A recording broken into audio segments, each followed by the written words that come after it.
بسم الله الرحمن الرحيم الحمد لله حمد الشاكرين والصلاة والسلام على أشرف الأنبياء سيدنا محمد وعلى آله وصحبه أجمعين اللهم صل وسلم وبارك على سيدنا محمد طب القلوب ودوائها ونور الأبصار وضيائها وعافية الأبدان وشفائها. Assalamu alaikum wa rahmatullahi wa barakatuh. After a long time, we have resumed with the live streams, and today's subjects are, of course, of an extreme importance. Firstly, we have to discuss Trump's 20-point Gaza peace plan in full, and then we will discuss what is actually meant by one-state solution, because there have been many people contacting me with regard to this and making objections with the calls to demilitarize what is known as the State of Israel, and with regard to what is known as the one-state solution. What do we actually mean by one-state solution? Now, after that, we will also look at your party. So this your party, which is being led by Jeremy Corbyn, we will look at your party and the strategy Muslims should take with regard to voting, and who we vote in as strategic policy makers in this country, as well as the issue of Tommy Robinson. So Tommy Robinson has been placing some of my clips out of context. He has done this with other Muslim influencers as well as some of the imams of certain masajid, and I will address Tommy Robinson and his supporters. But before we do that, I would want to go into the recent ceasefire in Gaza, and with regard to the recent ceasefire, we have firstly he, meaning Donald Trump, he unveiled the plan at the White House on 29th of September alongside Benjamin Netanyahu, the war criminal, and he said that their side has accepted the terms. After which, on October the 3rd, at that time, Hamas said it to return all 48 remaining hostages that were being held in Gaza. Now, what I want you to note is that I am reading from a BBC article. In that BBC article, they refer to the Palestinian hostages as prisoners. So what is mentioned on point number 5 of Donald Trump's 20 points, on point number 5, what he mentions, what is written, what is composed by his policy makers, is that once all hostages are released, Israel will release 250 life sentence prisoners, plus 1,700 Gazans who were detained after 7th of October 2023, including all women and children detained in that context. So note here how the Western media, this outlet which is known as the BBC, we pay our TV license. Well, those of you who have a TV and pay the license, or you utilize any BBC application, it's essential by British law to pay a TV license. People pay their TV license only to have to be propagandized, to have propaganda shoved into their minds. One of those pieces of propaganda here is that the Israeli hostages are referred to as hostages but Palestinians, including women and children, that are detained in that context. Look at the language. Look at the nature of the double speak. And what you state, they state is that they are detained in that context. Now, the people, can you stop spamming? By doing that, you will not get the answer to the question. So, it states once all hostages are released, Israel will release 250 life sentence prisoners, but 1,700 Gazans who were detained. Now, what they do not mention, Gazans, people from Gaza, some of them were beaten, some of them were tortured, some of them were maimed, some of them were raped and assaulted sexually, including minors, including women, including vulnerable people, including doctors. That is not mentioned. For every Israeli hostage whose remains are released, Israel will release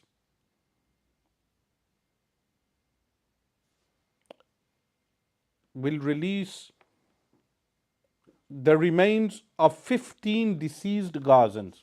That is what is mentioned. Now, there are a few additional points within the 20 points of Donald Trump. Firstly, point number 1, we come across Gaza will be de-radicalized, terror-free zone that does not pose a threat to its neighbors.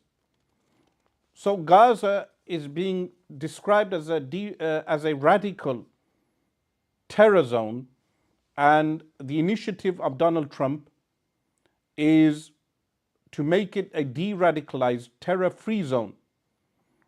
But nothing is mentioned with regard to what is referred to as Israel. Does Israel need to be de-radicalized? Remember that what is referred to as Israel today is split. It's a divided community between secularist extremist Jews and religious Jews that believe in a theocracy. Both are extremists, both carry out apartheid against the Palestinians, but they are divided at the same time. Those same religious extremist Jews are radicalized to the point that they construct illegal settlements in what is known as the West Bank, Ad-Dafatul Gharbiyya. And to date, over 700,000 people have been illegally settled. Illegal according to what is known as international law. So, when you say Gaza will be de-radicalized from terror, it should be mentioned that what is referred to as Israel should be de-radicalized. It should be made into a terror-free zone. Point number 2 he has, Gaza will be redeveloped for the benefit of the people of Gaza who have suffered more than enough. Who will redevelop Gaza? That is not mentioned. But point number 3 mentions that if both sides agree to this proposal, the war will immediately end. Israeli forces will withdraw to the agreed upon line to prepare for a hostage release. During this time, all military operations, including aerial and artillery bombardment, will be suspended, and battle lines will remain frozen until conditions are met for the complete staged withdrawal. So, what is mentioned here, that there is a suspension of military operations, including aerial and artillery bombardment. Whether what is referred to as the state of Israel will pursue a military offensive post this deal is not mentioned. But what is mentioned in point 4, within 72 hours of Israel publicly accepting this agreement, all hostages, alive and deceased, will be returned. So that needs to be accepted by what is known as the Knesset, what they refer to as the Israeli parliament. They have agreed, but not by an overwhelming majority, because Benjamin Netanyahu's government hinges upon its alliance with what is referred to as right-wing extremists. But I would want to mention to everyone that what they refer to as right-wing and left-wing in what is referred to as Israel, in reality this spectrum does not exist in the way it exists in other countries. Because what is referred to as left-wing is actually very extremist, like the Labour government that ruled from the late 1960s into the 1970s. But there was more of a secular presence within what is referred to as the IDF in that period.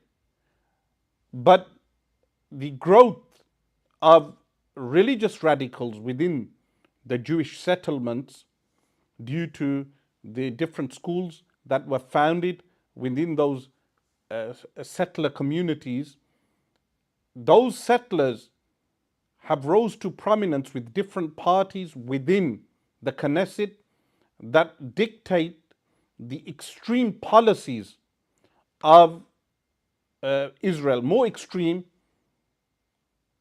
of the policies of what is referred to as Israel previous to the year 2000 or the 1970s.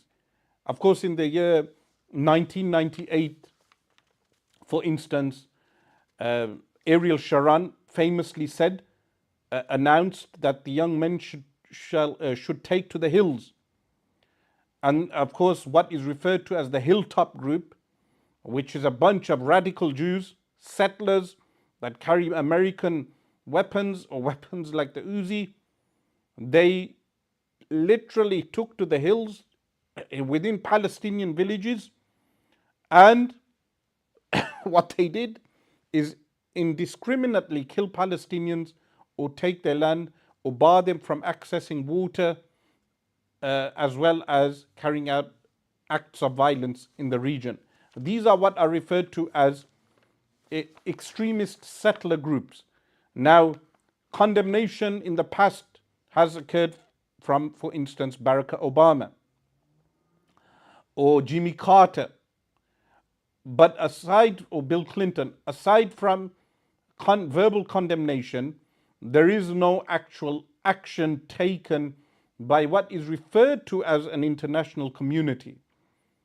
So, of course, what is referred to as the attacks on October the 7th, 2023 have changed much of people's perception with regard to what is referred to as the State of Israel. Now, point number 6 is important because what is mentioned, once all hostages are returned, Hamas members who commit to peaceful coexistence and to decommission their weapons will be given amnesty. Members of Hamas who wish to leave Gaza will be provided safe passage to receiving countries. So there is a policy here to de-weaponize Palestinian groups, to take away their weapons. So based upon this, if we follow through to point 7, it mentions, and this is an important point, upon acceptance of this agreement, full aid will be immediately sent into the Gaza Strip. As of yet, the hostages have not been released. They are going to be released very soon. But as soon as this occurs, what is mentioned in this agreement is that aid will enter to the Gaza Strip At a minimum, aid quantities will be consistent with what was included in the 19th January 2025 agreement regarding humanitarian aid, including rehabilitation of infrastructure, water, electricity, and sewage, rehabilitation of hospitals and bakeries, and entry of necessary equipment to remove rubble and open roads. What is not mentioned is that what is referred to as Israel has carried out violations of international law by destroying necessary infrastructure. When two countries go to war, of course, they will claim Gaza is not a country. They will claim that. But I will argue, according to international law, then what is referred to as Israel is not a country, because one of the conditions of a country is to have permanent borders. And Benjamin Netanyahu, you have no permanent borders. At one point, you invade Syria and attempt to annex parts of Syria, and at other times, you invade South Lebanon and Gaza and the West Bank, demonstrating that you do not have any set international borders. What is mentioned here also is entry of distribution and aid in the Gaza Strip will proceed, and this is an important point. Why? Because the aid and the entry of aid is what was utilized in the 2 years of the brutal conflict.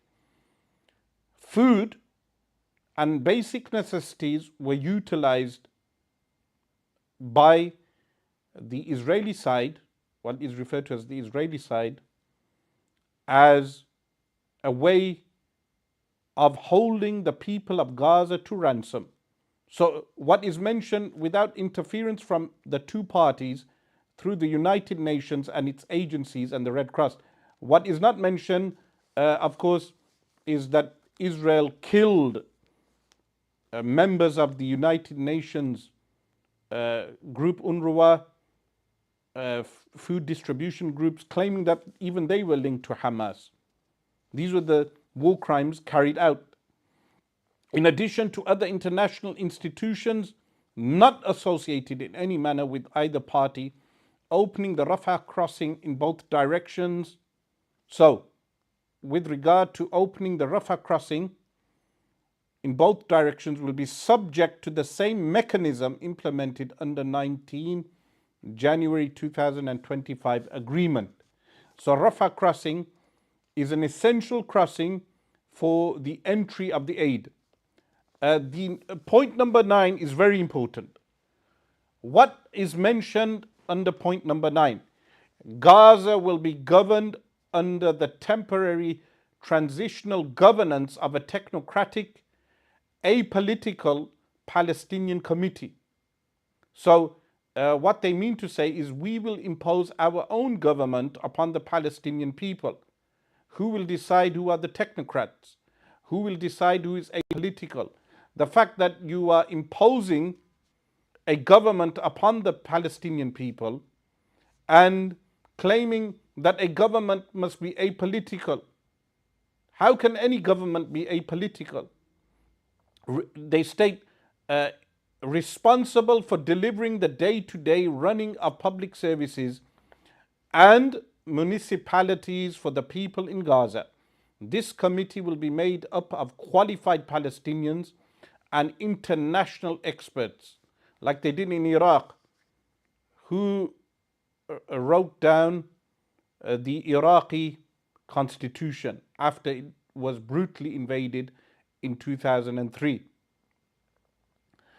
With oversight and supervision by a new international transitional body, the Board of Peace, which will be headed and chaired by President Donald J. Trump, with other members and heads of state to be announced, including former Prime Minister Tony Blair.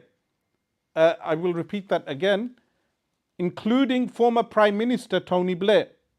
So you have this double speak, Board of Peace being mentioned, a Board of Peace which includes Tony Blair. do you see the contradiction? Tony Blair, the man who ravaged Iraq, the man responsible for invading Iraq on a false pretext, on the pretext of weapons of mass destruction. There are many young people who do not even know that history. Perhaps some of them were not even born in 2003.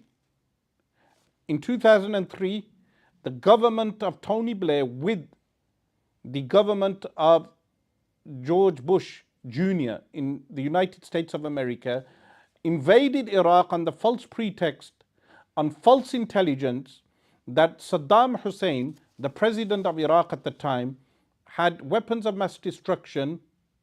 And remember, they were people who funded Saddam Hussein in the late 1970s to the late 1980s to wage war against Iran.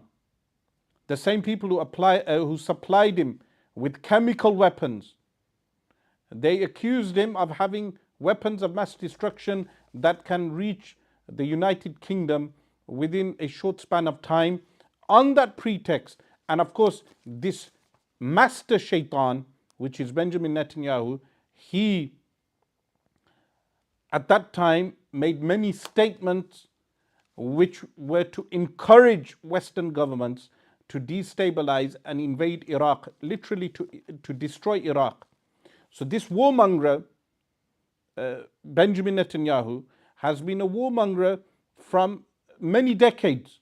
And he is not only a Zionist, he is also a messianic Zionist.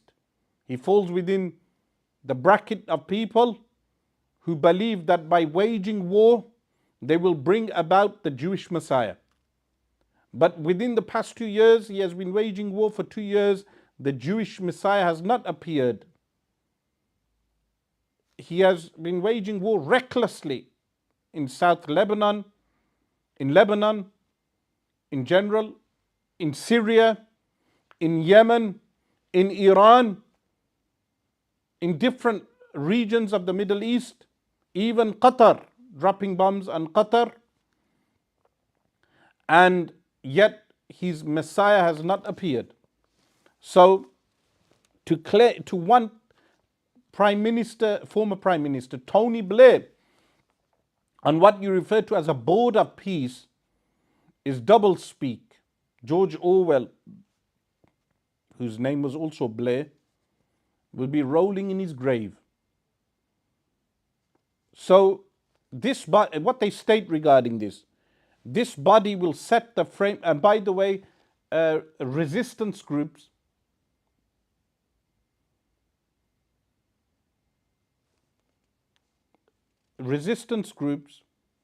they have refused to allow Tony Blair to be a part of this board of peace. They have unequivocally stated that they do not want Tony Blair to be a part of any committee that will become responsible for governing Gaza. What is stated, this body will set the framework and handle the funding for the redevelopment of Gaza until such time as the Palestinian Authority, and the Palestinian Authority is the guys in the West Bank, the group of Mahmoud Abbas, has completed its reform program as outlined in various proposals, including President Trump's peace plan in 2020. That is the time when Trump declared Jerusalem as the de facto capital of what they refer to as Israel, and what they refer to as a two-state solution with East Jerusalem as the capital for a Palestinian state. This in fact is, as I have always stated, a carrot dangling in front of the Palestinians and others, a state which has never come to fruition.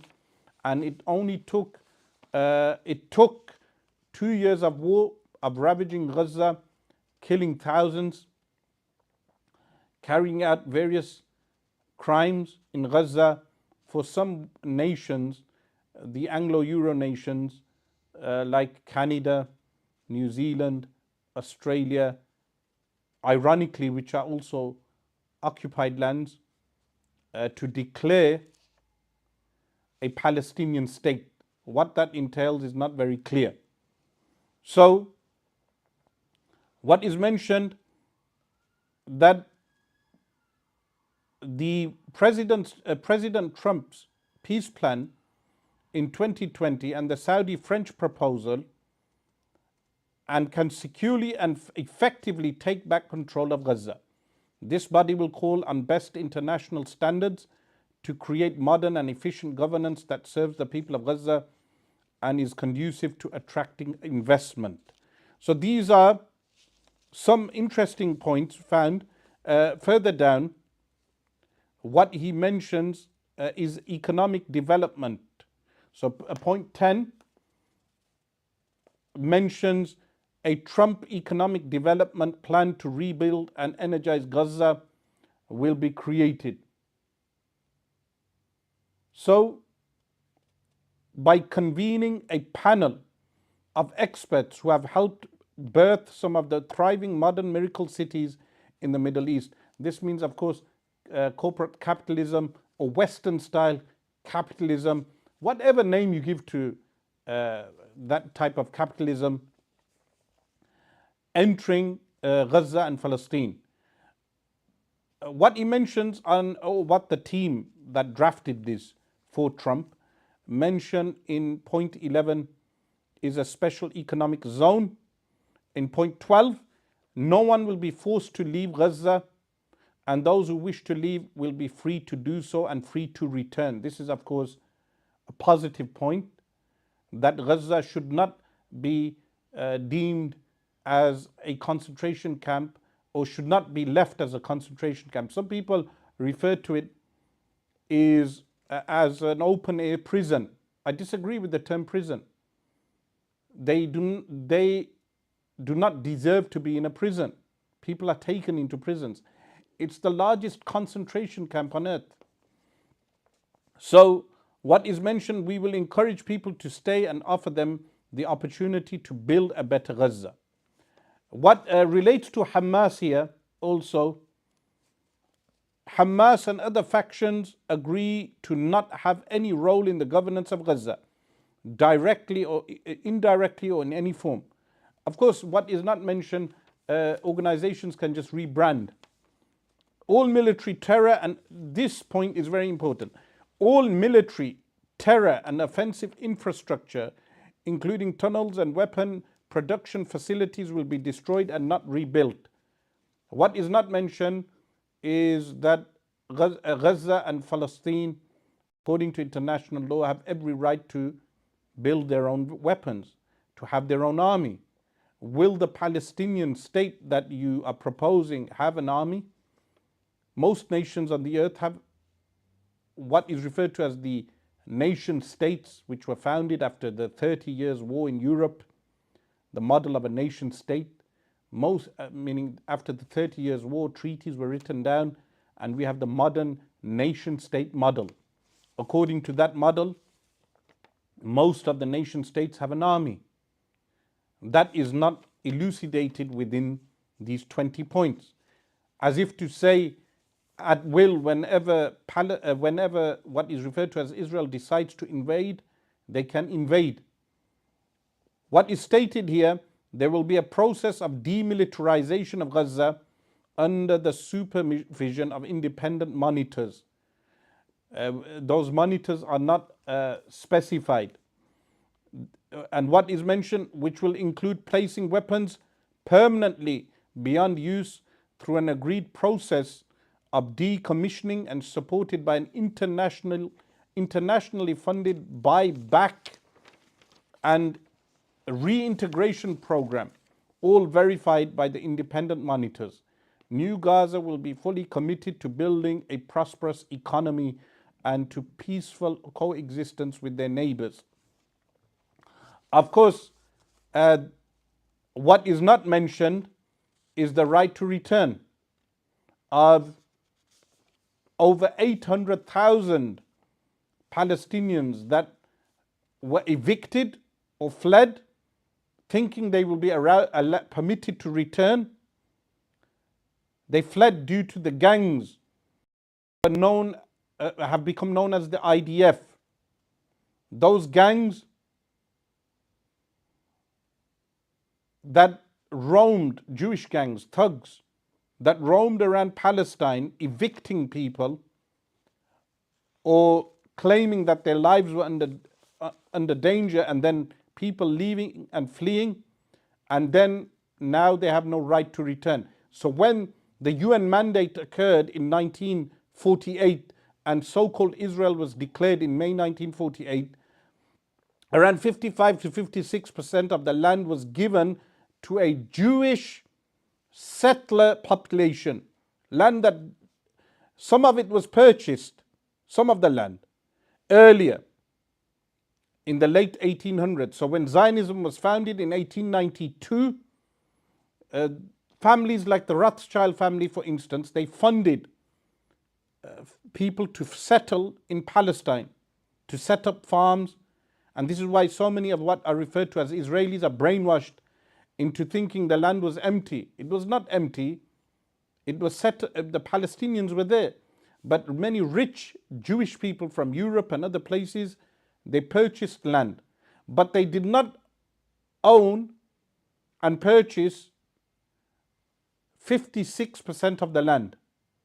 56% of the land was given away by what is known as the UN, which claims to carry out peace programs across the world.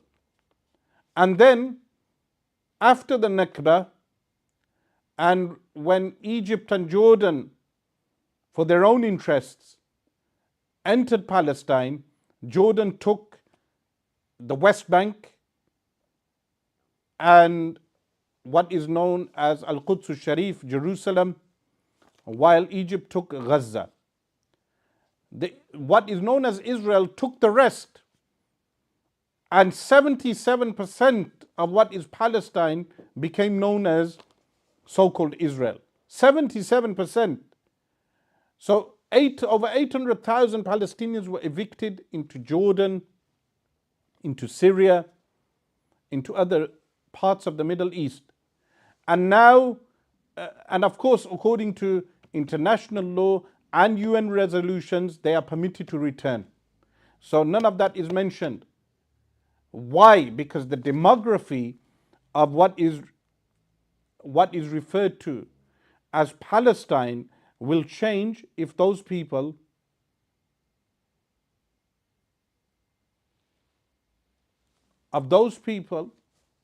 the demography of those residing in Palestinian land, it will change if those people returned. So what is mentioned, point 15 is very important. What point 15 mentions, and by the way, we will be doing questions and answers also. Keep your questions ready after I finish this segment. The United States will work with Arab and international partners to develop a temporary international stabilization force. So they refer to this as ISF. Which Arabs? It's not mentioned. Is it the UAE? It's not mentioned. But in point 16, within point 15, Egypt is mentioned. That the ISF will work with Israel and Egypt to help secure border areas along with newly trained Palestinian police forces. Newly trained. What Donald Trump and his administration are doing, like they have superimposed different regimes and different populations in order to superimpose their own economic policies, cultural policies upon those populations. That is the intention with Gaza and Palestine. So in the West Bank, you have Mahmoud Abbas. But in Gaza, you superimpose your own border patrol and police force that impose the mukhabarat system, the intelligence systems that Syria had in the time of Bashar and Abdul Fattah Sisi has currently in Egypt, or the King of Morocco, or the King of Jordan, where you have security services that detain, torture, and imprison without the citizen having committed any real crime. So,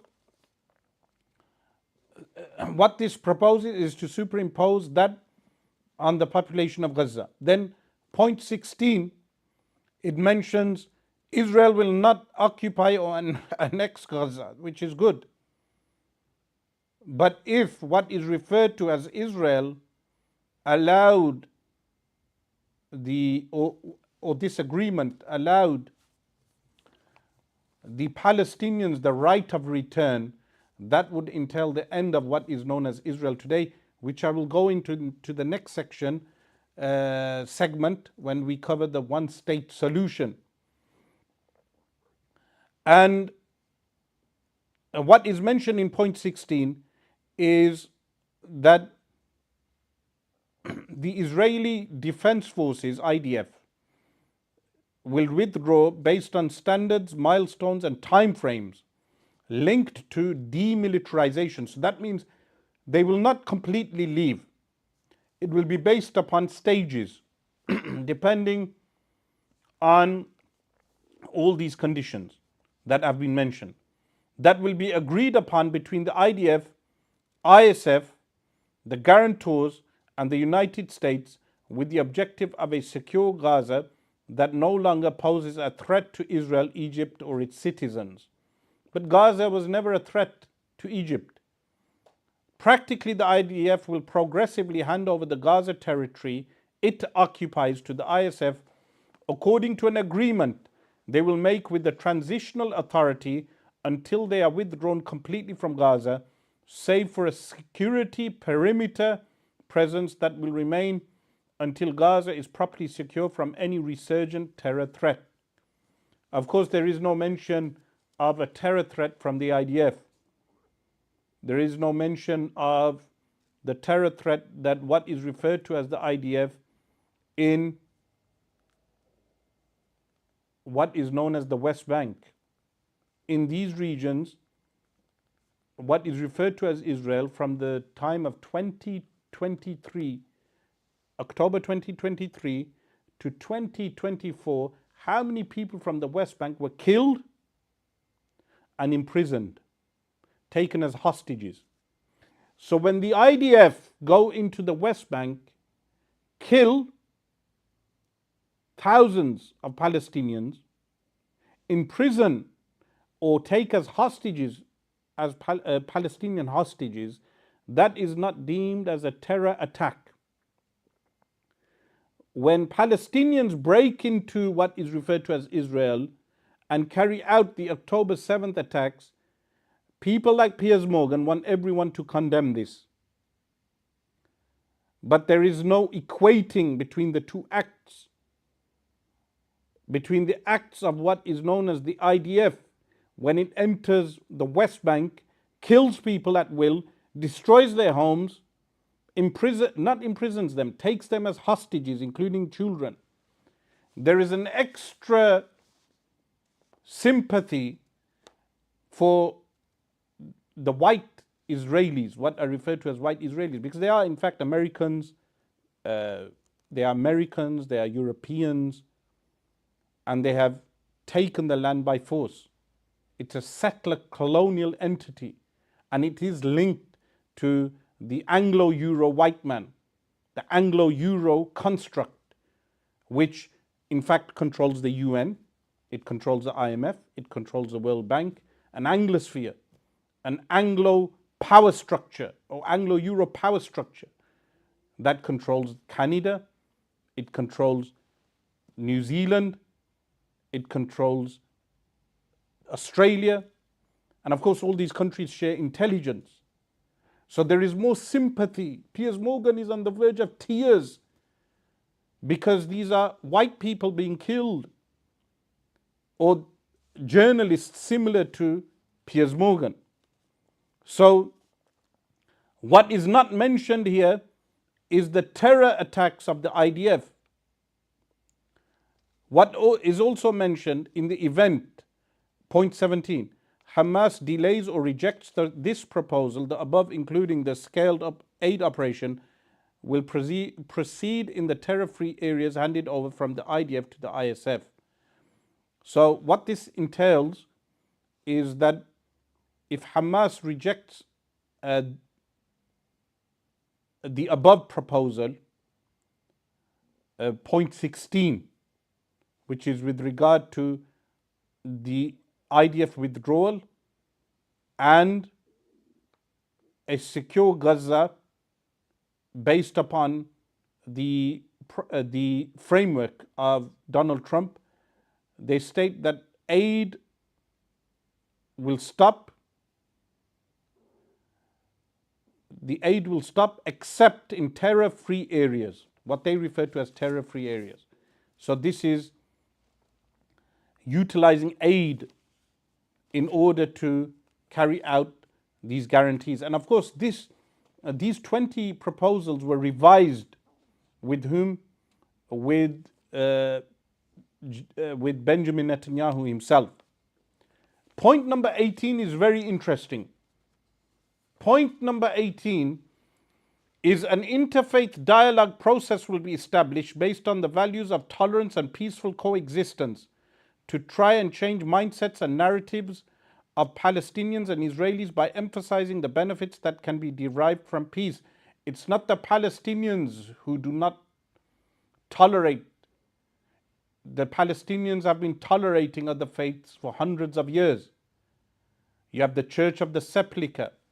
It was the Muslims who gave the Jewish people a safe haven within Jerusalem. What you refer to as the Wailing Wall was actually an Arab area known as the Hayyul Maghariba. It was known as the Hayyul Maghariba, and the occupation, the IDF, the occupation destroyed their homes. And in Israeli law today, the Knesset, the Israeli law, it does not give them the right to claim their land. That land belongs to Arabs, Muslims, who lived in that area. But the Muslims tolerated the Jews to the point they gave them synagogues in Jerusalem. They permitted them to have synagogues in Jerusalem. But how did the majority Jewish population, not all Jews, majority Jewish population, how did they repay that back? By destroying the Hayyul Maghariba. And this is the history you hide from the brainwashed population in what is referred to as Israel today. The brainwashed population in the United States of America. The brainwashed population here in the United Kingdom. And the brainwashed populations of Europe, because you hold European people to guilt. You hold them to guilt for the Holocaust, an event for which the Muslims were not complicit. Yes, you may mention the Mufti of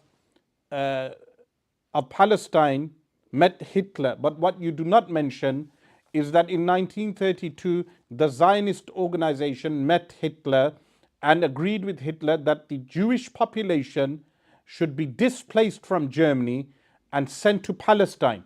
Zionism called for the displacement of the Jewish population from Germany and be sent forcefully to what is Palestine, relocate. The Zionists agreed to that. When Ken Livingstone mentioned this, he was referred to as anti-Semitic. And then he was removed from the Labour Party. Ken Livingstone, the former mayor of London. So a former mayor of London, he made a historical statement, yet the Zionist lobby in the UK had him removed from the Labour Party. He was a part of the Labour Party for many years. And he was the mayor of London, Ken Livingstone. He made that historical fact that Zionism worked with Hitler. So Zionists like pointing out that the Mufti who was appointed by the British, went and met Hitler. There's a famous picture of that. But what they do not mention is that Zionists worked with Hitler in 1932. So Zionism is anti-Jewish. Zionism is what tarnishes the Jewish people. The Jewish religion has been hijacked by Zionism itself.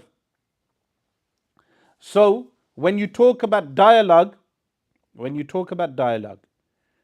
you need to talk to all these extremist Jews, settlers in the West Bank, over 700,000 of them illegally settled in the West Bank.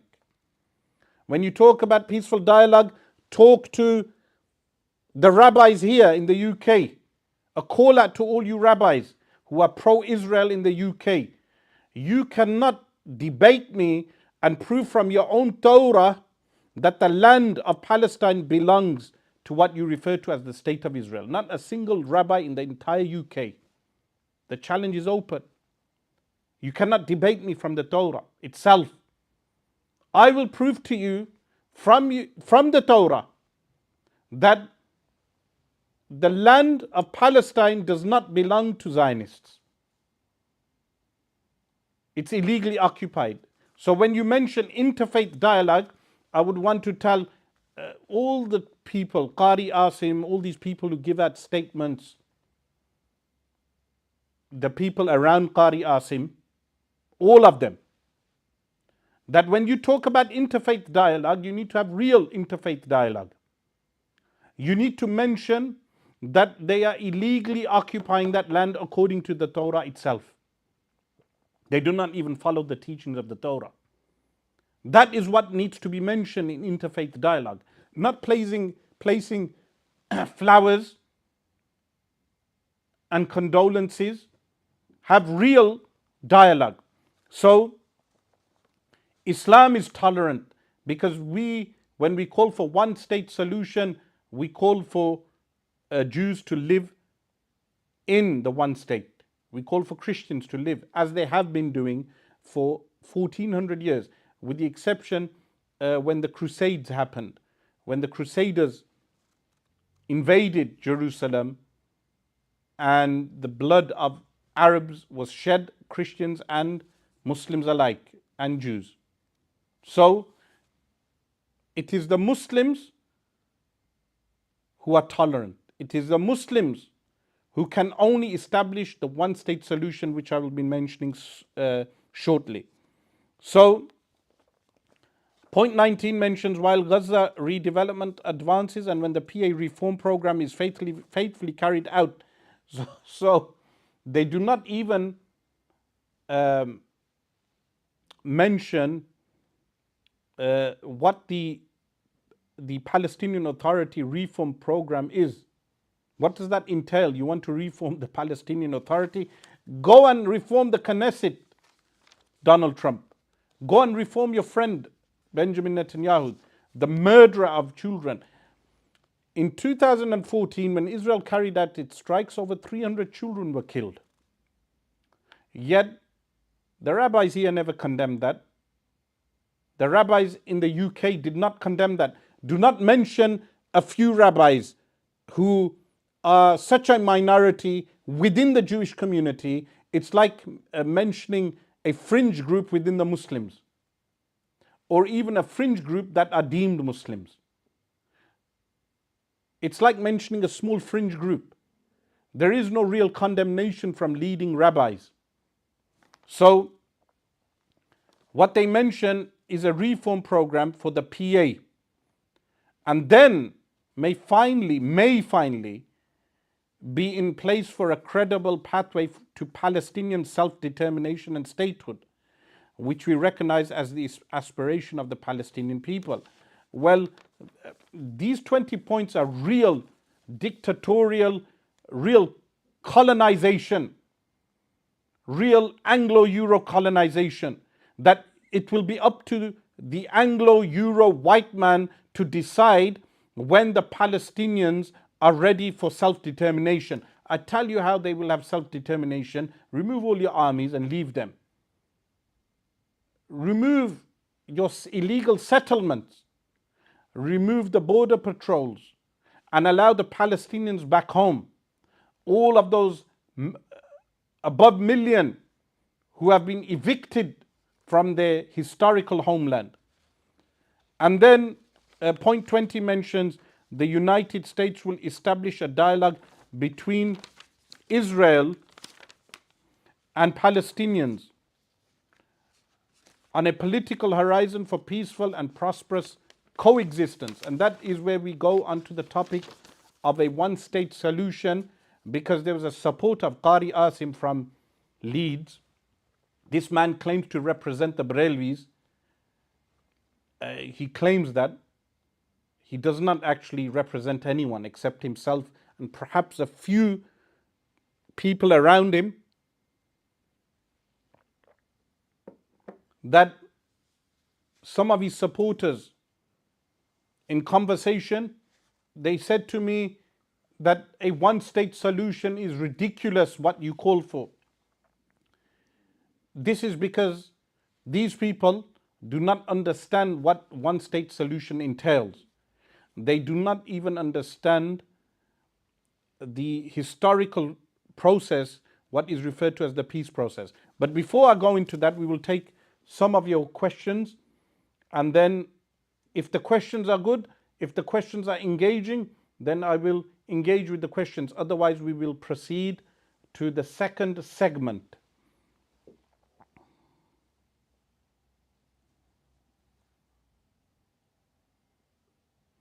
Someone mentions, who is going to destroy Israel? You mentioned when this war began that Hamas will, but they have now been defeated. So who's going to conquer Israel, which has a strong army? I did not mention Hamas. Hamas is a proscribed terror group in the UK. I've never mentioned Hamas. I've said the Palestinians. The Palestinians will finish Israel. But not only the Palestinians, the Jewish people themselves. The Palestinians and the Jewish people themselves. And I will come on to that when I mention the one-state solution.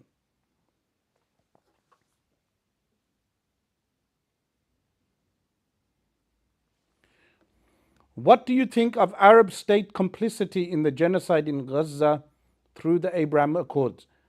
Not only through the Abraham Accords, it was also through a document that was leaked recently. It states that the Arab nations, some of them, were carrying out military exercises with Israel even into 2025. Even into 2025, it paused now when Qatar was bombed.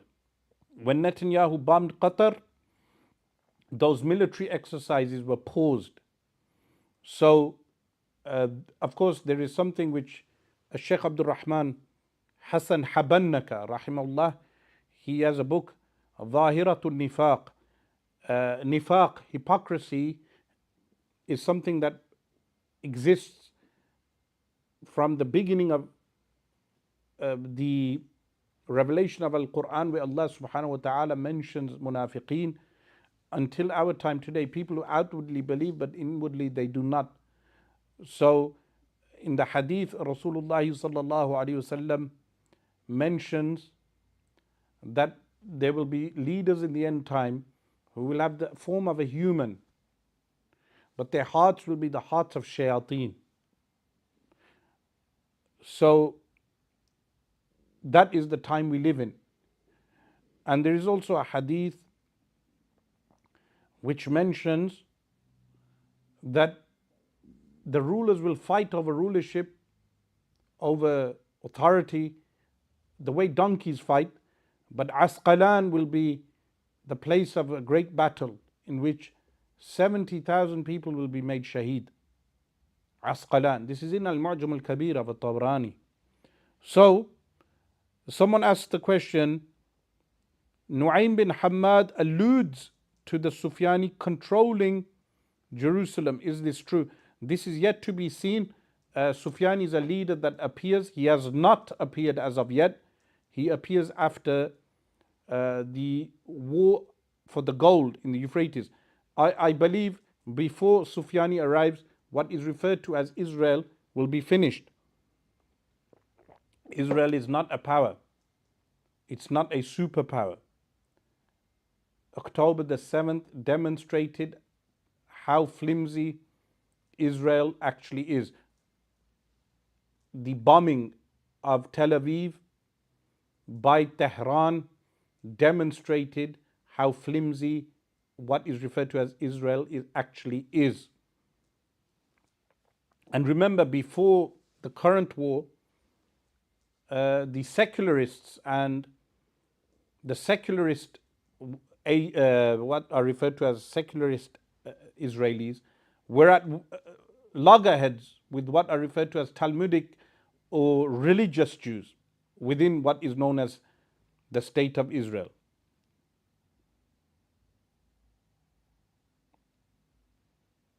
So, someone states, please speak about the current situation in Pakistan and the protest from Tahrik Labbaik. At the moment, I am not well informed of what is occurring in Pakistan and what has actually occurred on the Pakistan border. So at the moment, I will not comment until I am fully informed of the situation in Pakistan. If the Palestinian will destroy Israel, then why the need for the black banners? The black banners are a later event in the future. The black banners are after the Sufyani. Someone states the Islamic year 1450 will be May 2028. And do you think we will have major changes in the Muslim world like we did in 1400 Hijri? I believe we are observing major changes every month. Every month we are observing major changes. Someone asks, what are your thoughts on Pak versus Afghan war? Very sad. Pakistan and Afghanistan are at war or were at war or had border skirmishes and aerial bombings. Very sad that two Muslim nations went to war like this when they are very similar in culture, very similar in many ways, especially the north of Pakistan. KPK has a porous border with Afghanistan. They are one people. Remember, Kabul was a part of the Mughal dynasty to the point that Mir Zaid Hirawi, major alim was from Afghanistan, but he would go to Delhi to meet the Sultan of Delhi, and he worked in Delhi. It was one region. So we must have Muslim unity. Some refer to it as pan-Islamism. It's a possibility, but there are many players involved. There are many factors. It's not black and white. So very sad that soldiers of Pakistan died, Afghanis died. It's very sad Muslims have died. People who can stand up against the aggression of India, Hindu extremists in India, the extremists, not all Hindus. There are many good Hindus. I'm talking about Modi. And against the aggression of what is referred to as Israel. So very sad events in Pakistan and Afghanistan. Sheikh, is it safe to go Palestine or Al Masjid al Aqsa? It's never safe to go there, but why should you be frightened? Go to Al Masjid al Aqsa. If an IDF terrorist kills you, you are shaheed. You're going to pray in the masjid. You're going for a peaceful pilgrimage. You're going to pray your salah. But why are you scared? If you are killed, you're shaheed.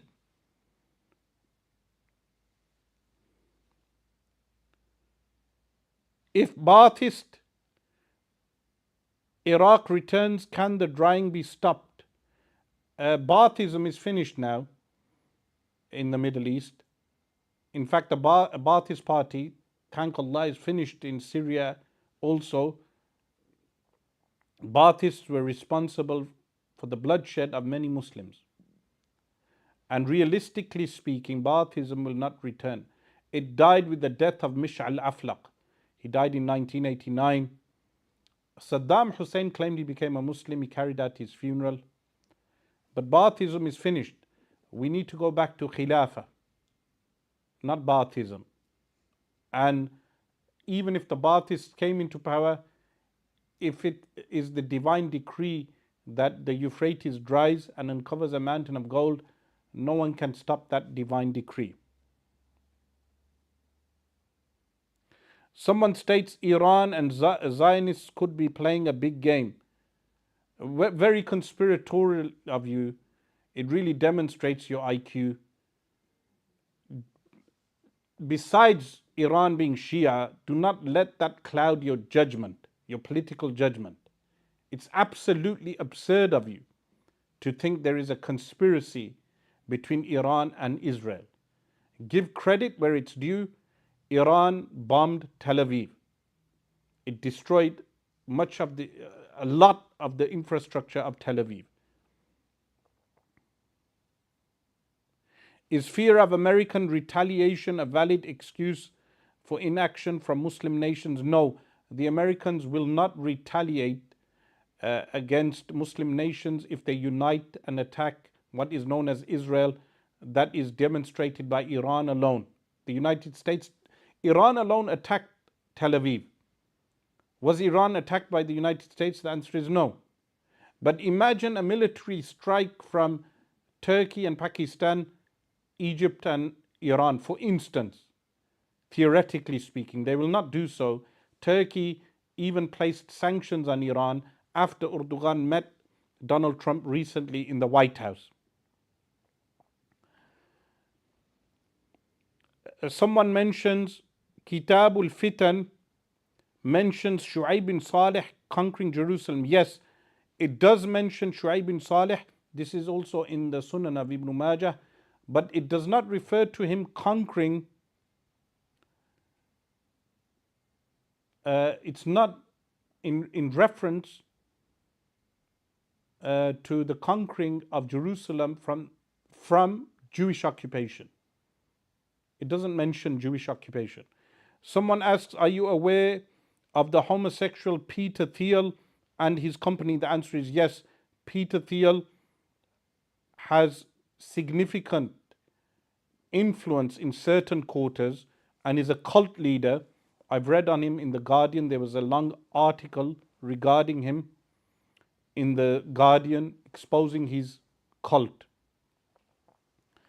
Someone asks, who lived in Palestine before Islam? It was a Roman occupation at that time, but it was a mixed population of different ethnic groups, including Arabs. So you should read up on that. It was a colony of the Romans for centuries, Palestine.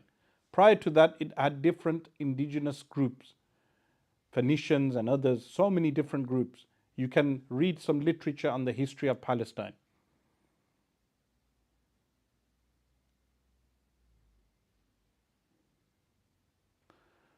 Someone states Mughals did not have a sultan. The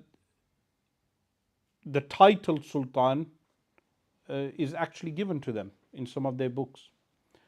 The books that were published in the Mughal era, they would write a sultan, Aurangzeb, a sultan Aurangzeb, for instance.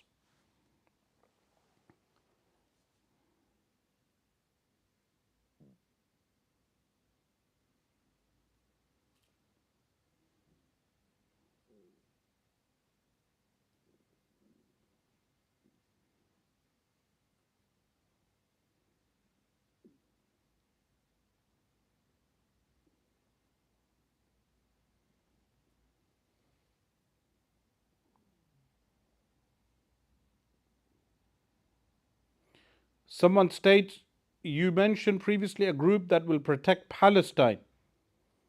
And someone asks, what do you say, which group is that? That group is the Palestinians. The Muslim Palestinians of Palestine are that group. Someone asks, are the Canaanites or Phoenicians Arab tribes? The answer is no.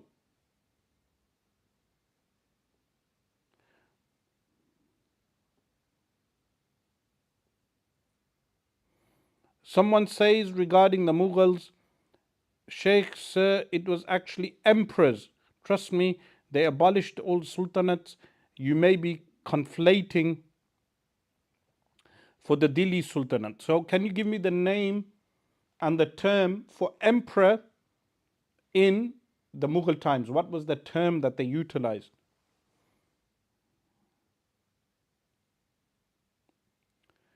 So, we will go on to this next segment and then we will go back. Just to remind you, I will be covering your party. So I will be covering your party, Jeremy Corbyn's, your party, shortly after just mentioning something with regard to the one state solution. Now, the reason why I will very quickly go on to what is referred to as a one state solution is because recently someone was criticizing me for stating that when a crime happens, it's not essential for every Muslim mosque or organization or every imam to come out and condemn an action which he is not responsible for. So a person associated with Qari Asim and others, they said to me, it's ridiculous of you to propose a one state solution. I believe some of these people who are even clerics in or imams in masajid who discuss these issues have not read in depth on the issue itself, do not understand the nature of Zionism, and I will relate this also to your party and Jeremy Corbyn shortly. But Zionism, the three things I will say to every Muslim is: number one, we are anti-Zionism, we call for the dismantling of Zionism. Number two, we call for the dismantling of what is referred to as the State of Israel. We call for a one-state solution. So the common counter-argument is, how can you, out of Palestine, call for a one-state solution when the Palestinians themselves have agreed to a one-state solution? This is in reference to Yasser Arafat and the Oslo Accords in the early 1990s. Now, the response to that is very easy, that those Oslo Accords were a failure, a dismal failure. And that failure led to the current crisis. So from the Intifada starts in 1987, the first Intifada, the uprising, unarmed uprising. And then Yasser Arafat agrees to the Oslo Accords. And then what happens from that time into the presidential era of Bill Clinton, the Palestinians lose over 40,000 acres of land, up to 2000. Then from 2000, the second Intifada starts. Many people did not take note of it after 9/11, but from 2000 to 2005, there was the second Intifada. The Jewish occupation did not want peace with the Palestinians.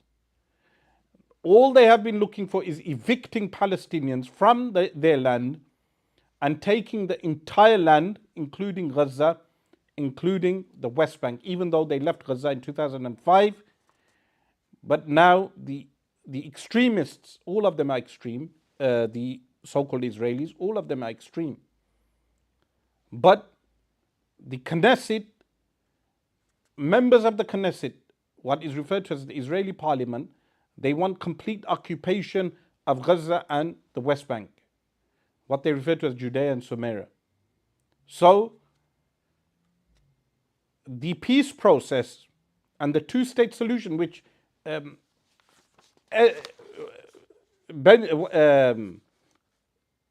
Erdogan always mentions two-state solution, the peace process, and does not address the issues in Palestine. So someone asks a critical question. They said, Sheikh, would you say the current Judeo-Christian alliance in the West and ongoing Jewish expansionism in Palestine is the latest evolution of capitalist Christianity? I would say it is. So you have the Christian capitalism in Europe developing from Catholicism initially. Of course, you have the Crusades, which is a form of expansionism, but later the alliance with Jewish bankers, because Jews were forced into banking due to their situation and persecution in Europe, and as an occupation, some of them were forced into banking. But this alliance led to Protestant Christianity permitting usury, and then successively, the admin is just changing the battery, bear some patience. But successively, what happened is that they permitted usury. And the question asks, can you touch on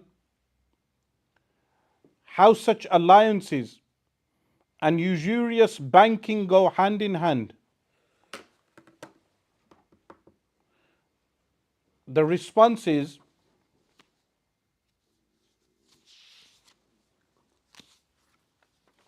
that the current Christian alliance that we do have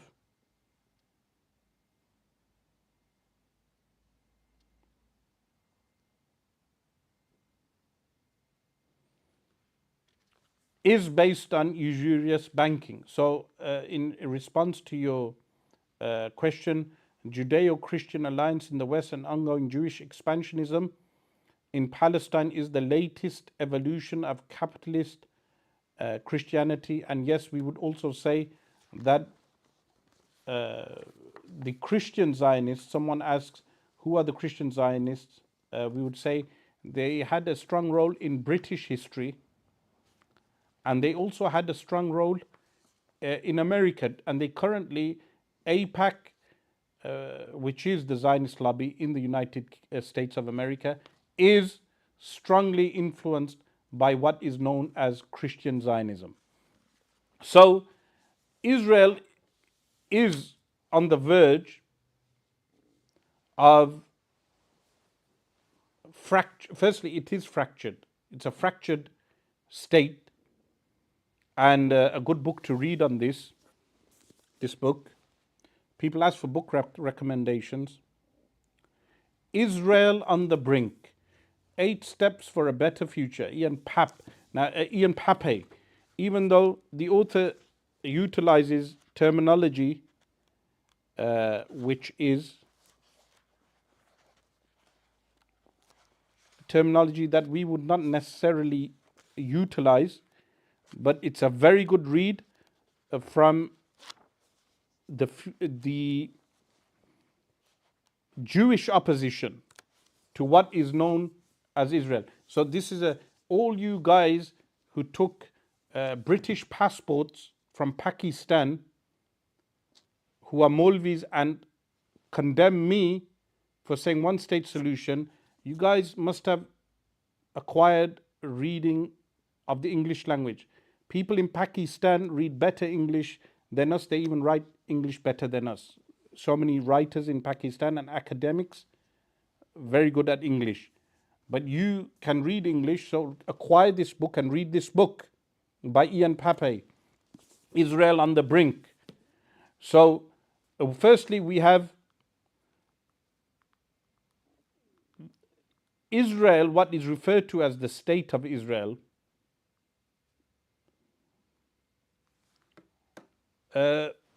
that Israeli society is dangerously divided between messianic theocrats and selective liberals. This is what Ian Pape mentions. The rise to power of a radical right-wing government in 2022, he states it marked an extreme escalation of these political fractures. So it's a fractured what they refer to as a nation. It's not actually a homogeneous nation, but it's fractured ideologically. It's of course fractured on racial and ethnic grounds. You have black Jews, you have Jews from Asia, you have Jews from different regions, and then you have the overarching ruling elite of the white European Jews and Russian Jews, who are known as Ashkenazi Jews. So when people say with regard to occupation, it is in fact an Anglo-Euro occupation. It's one of the last colonies killing away at an indigenous people. Then, of course, you have the fact of the failed peace process. So, over the years, there has been a peace process, but it has failed miserably. And what has happened is that there has been appeasement towards what is known as Israel, while the expansionism continues. And this leads to more war. So, it led to what we observed on October the 7th. And then, of course, what has happened is that what is referred to as Israel is increasingly isolated internationally and is losing even the support of the international Jewish community. Even though I have not heard much from the rabbis here in the UK, but the younger generation, the secular Jews, they are moving away from the legitimacy of what is referred to as the State of Israel. And of course, the October the 7th catalyst, the 2023 attacks, I would like to say that Benjamin Netanyahu failed in his war objectives. He failed. He claimed he was bombing and invading Gaza to disarm Hamas. Hamas has not been disarmed. Hamas's recruit drive has increased. They have more recruits than ever. Ideologically, they have expanded across the borders of Gaza. The war objectives of Benjamin Netanyahu have been a failure. He has disagreement within his cabinet. He has disagreement within his government. He has disagreement within the Knesset. In the coming days and weeks, we may observe and witness the fragmentation of the Knesset, the fragmentation of what is referred to as Israel. It is on the verge and on the brink of finishing. It will finish at the hands of the Palestinians, and it will finish at the hands of the Jews themselves. That is why a one-state solution is that you have one state which does not base itself on racial lines. A state, if we utilize the term state, it does not have racial designations for its citizens. Jews are equal and Palestinians are equal. But the problem that poses for the colonizing forces is that demographically it's a Palestinian land. The Palestinians have the right to return. So we as Muslims, activists, and even the non-Muslim friends who are supportive of our cause, we must call for firstly to the right of return of the Palestinians. This must be central. The right of return. The Palestinians must return to their land, which is occupied Palestine. There are even Palestinians in the UK who originate from what is known as Tel Aviv. There are Palestinians that they are not given the right to return to their ancestral homeland. And secondly, what I would state to those clerics who ignorantly call for a two-state solution, I would say to them, rather than addressing this absurd concept of two-state solution, because you hear it from Erdogan or you hear it from different politicians, what you should be debating as a cleric, as an alim, as an imam, is the illegitimacy of what is referred to as Israel from a religious point of view. It has no right to exist in Palestine. It has no right to exist from the religious texts of the Christians, the Jews, and of course, Al-Quran al-Kareem. This is what you should be advocating for. This is what you should be debating the Zionists. And the challenge remains. I challenge all the Zionist rabbis in the UK that they can never debate me on the legitimacy of the current Zionist occupation from what they refer to as the Torah. So, addressing the illegal settlements, we must call for the dismantlement of all the illegal settlements. And this is what the Arabs should be advocating for, the Arab nations. This is what Erdogan should be advocating for, but he does not. The right of return of all Palestinians and the dismantling of what is referred to as the settlements, and then you will witness the breakup of what is referred to as Israel. This is not impossible. We've had countries like Yugoslavia disintegrating. We've had countries like South Vietnam disintegrating. South Vietnam does not exist. You have Vietnam. Similarly, Yugoslavia. So in the past, we have witnessed regime change in South Africa with the BDS, the boycott, divestment, and sanctions that started on South Africa. Of course, we have that on what is referred to as Israel that started in 2005. Some people think it's ineffective. It is not ineffective. It is effective. You have a boycott, then you divest. Divestment means pulling out funds, pulling out investments, and then you have sanctions which have not been placed. So sanctions are essential. So if I summarize these points, I will summarize. Someone states, Sheikh, you are completely wrong about South Vietnam. So we will fact check that. Fact check what is the status now of South Vietnam.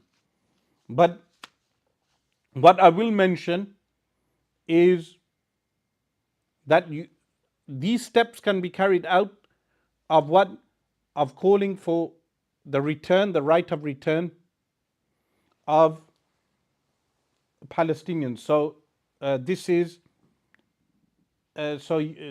person's name, Legendary Knight. Legendary Knight, go on fact check. South Vietnam no longer exists as a separate country. It was merged with North Vietnam in 1976 to form the Unified Socialist Republic of Vietnam. You sound like, to me, Legendary Knight, like them guys who think Maulvis do not know anything. You must be one of them guys sitting in the masjid who tries correcting the Maulvi on everything.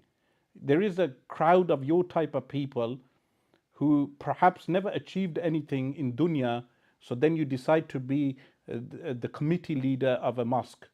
You know, you have these people who lose their elections and they want to be committee leaders of a mosque. So get your facts right.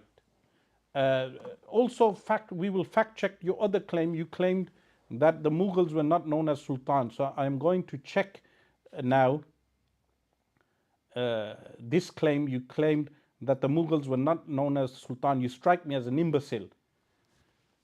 So, before I was derailed by this legendary knight, more like imbecile knight, I want to reiterate that we should call for the return of the Palestinians, the right of return. We should call for the addressing of the settlements, that the settlements be dismantled, illegal settlements in the West Bank and elsewhere. And we must call for a debate and dialogue that the state, so-called state of Israel, has no religious legitimacy. We as ulama must be vocal on this last point. It has no religious legitimacy. Of course, we know it has no secular legitimacy, but we must call them out for the lack of religious legitimacy. So, someone asks a question.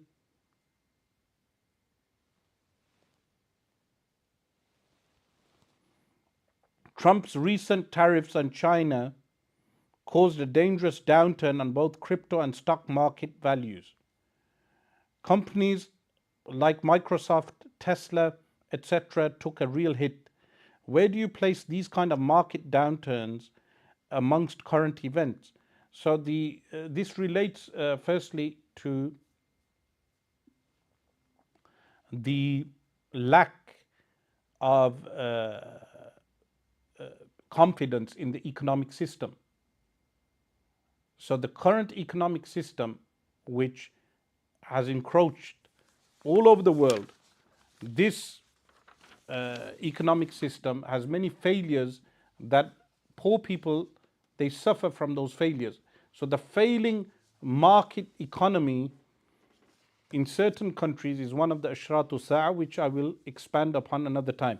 Now, before going into your party and Tommy Robinson, I will be taking questions from you, and then we will go back to your party and Tommy Robinson.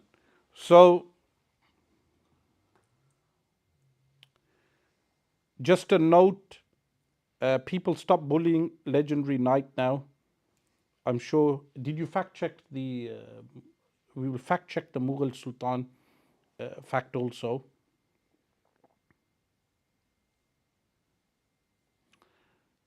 Before we go on, we will actually fact check with regard to the Mughals, did they go by the title of Sultan? So the fact checking, so Legendary Knight has got something right. You got something right, Legendary Knight. What did you get right? He got right that no, Mughal rulers were not typically called sultans. Typically. They preferred titles like Badshah or Badishah, which were of Persian origin. The term sultan was used by the earlier rulers of the Delhi Sultanate, which the Mughals overthrew in 1526. While they sometimes used other titles like sultan, they sometimes did use, so again, Legendary Knight, you didn't get this right correctly. Sometimes they used other titles like sultan. They are more famously known for using the more prestigious title of Badshah. So sometimes they did utilize the term. So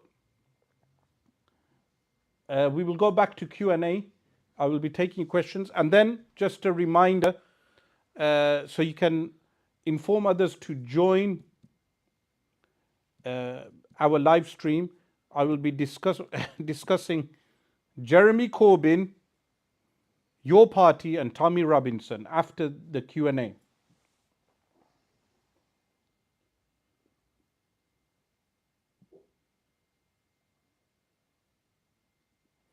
So, someone asks, who is the Yemeni caliph named Al-Qahtani mentioned in Nu'aym bin Hamad al-Fitan? So he will come after the rule of Al-Mahdi. This is a very future king. It's not found in our time. It's very much in the future. Sheikh, as an Iranian, meaning the questioner is Iranian, what do you think of Israel turning their attention to Iran as the US imposed more sanctions recently? Yes, for the so-called Israelis and the United States of America. Iran is enemy number one. So as as much as they are able to, they will attempt to harm Iran. And the surrounding nations will be utilized to harm Iran also. So Iran is fighting a war on many fronts. Someone asks, who is the caliph who will die and his three sons fighting for the treasure prior to the Mahdi? Nu'aym bin Hamad alludes this being the Sufyani's father. Firstly, the hadith is also found in the Sunan of Abu Dawood. It just mentions Khalifa. Khalifa here means successor. It's a sifatul mushabbaha, Khalifa. And as you know, it can come in the meaning of successor, the one who succeeds someone. So what they state regarding this is that the person who will die, he will be succeeded. Who it will be? If you read my book, Navigating the End of Time, you will know that the rule is that the sign is not known until it occurs.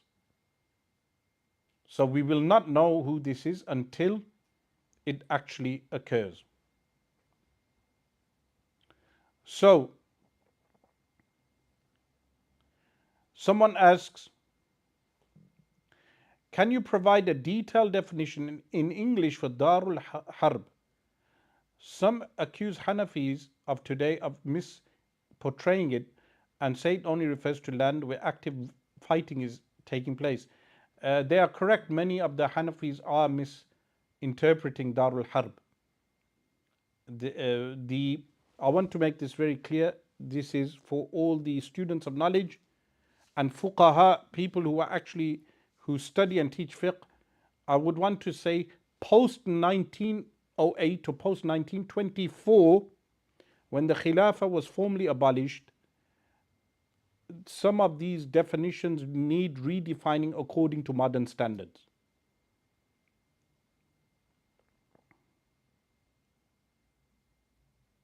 Someone says, with regard to the protests in Pakistan, too many people saying, why protest after the ceasefire? I believe they are not protesting about the ceasefire. Number one, it's about one state solution. And number two, the protests should not stop. We call for protests to disarm Israel. We call for protests for the right of return of Palestinians. We call for protest for the illegal settlements to be dismantled. We call for protests that the Palestinians have the right to bear arms. There are many things to still pressure the government. The ceasefire is not sufficient. In fact, the Palestinian campaign has now picked up. It has picked up and it will not finish until what is referred to as Israel is finished. It's not going anywhere. So continue with the activity.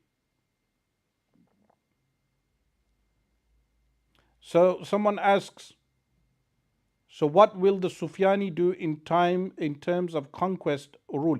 He will actually pillage different areas.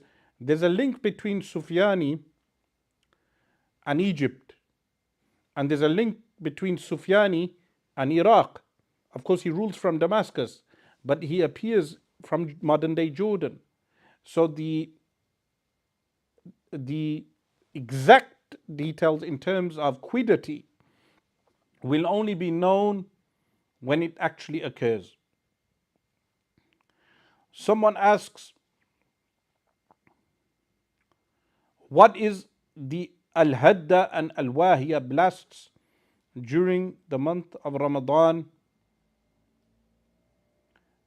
as mentioned in the Kitab al-Fitan? The response to that is that I discussed this in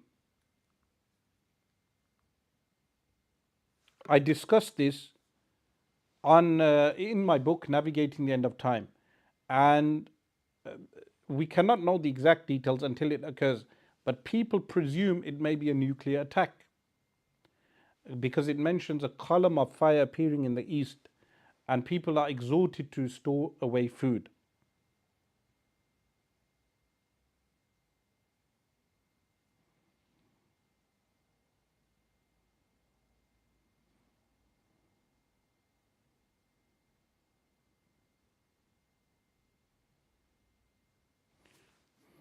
So,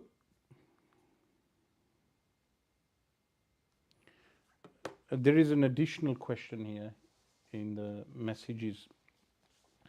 We will now go to the third segment, which is regarding Jeremy Corbyn and what is referred to as your party. So, as many of you know, there is an additional question. Sheikh, it is commonly found in works like the Hashia, the person means the Hashia of Ibn Abidin, that it is fard kifaya for a community to have people who can sue farmers, people who know agriculture. Does this not demonstrate that simply having these simple components is sufficient for a people to thrive? Why do people struggle to trust this? Because they believe in an international order which imposes the IMF, the World Bank. They do not realize that if you have farmers and people who can make clothes, an autarky, an economy that is sufficient for the people, they will not suffer as much from the sanctions. Iran has demonstrated this, how Iran is under sanctions, yet Iran has self-sufficiency. Like this, even certain governments across the world in South America and other areas of the world, they have demonstrated this. But Islam has a complete way of giving this independent system or organism to the Muslim community and those who live within the Muslim community from the non-Muslims. And this is something found in the Caliphate. For more detail, read my book, Intellectual Intifada. Inshallah, in the future, we will be having in-depth discussions regarding the work Intellectual Intifada. So, with regard to Jeremy Corbyn and your party, now my experiences, especially in the past 2 years with regard to politics, is that so many people who stood up for elections, so many of them did not actually stand up for Palestine.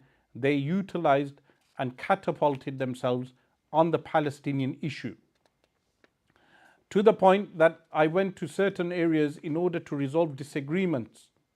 I went once down south towards London and attempted to resolve a disagreement where the Muslim Pakistani community, they placed two candidates claiming to stand up for the cause of Gaza. I advised them, you will both fail miserably. Neither one stepped down and they both lost. The same happened in our own area, where we had an independent candidate who announced the fact that he will stand, and then another person was propped up and he lost miserably also. This happened in other areas where I traveled across the UK.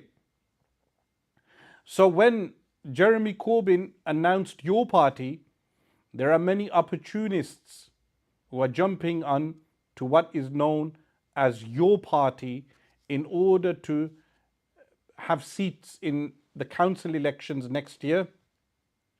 And most of these people who are elected as councillors, to tell the truth, I prefer white councillors. I'm going to say this irrelevant to people being offended. We had good white councillors. I'm commending the white people as councillors. In UK, you are good councillors. We prefer white councillors in our areas because they do a better job, frankly speaking. We had Jeremy Evans, who's known as Jerry locally, good man in terms of his counselling work. He did fantastic work. He would clean up everything. And then the Pakistani community didn't vote him back because he was not a part of their Baradari, the tribal system. Jerry Evans was a good councillor for Spark Hill area. He carried out fantastic work. He did work for everyone. Whenever they needed a task done, he carried it out. Yet our community failed him, did not vote him back in because he was not from their tribal system. You have a miserable way of doing politics in this country. So I prefer the white councillors simply because they help keeping the clean street.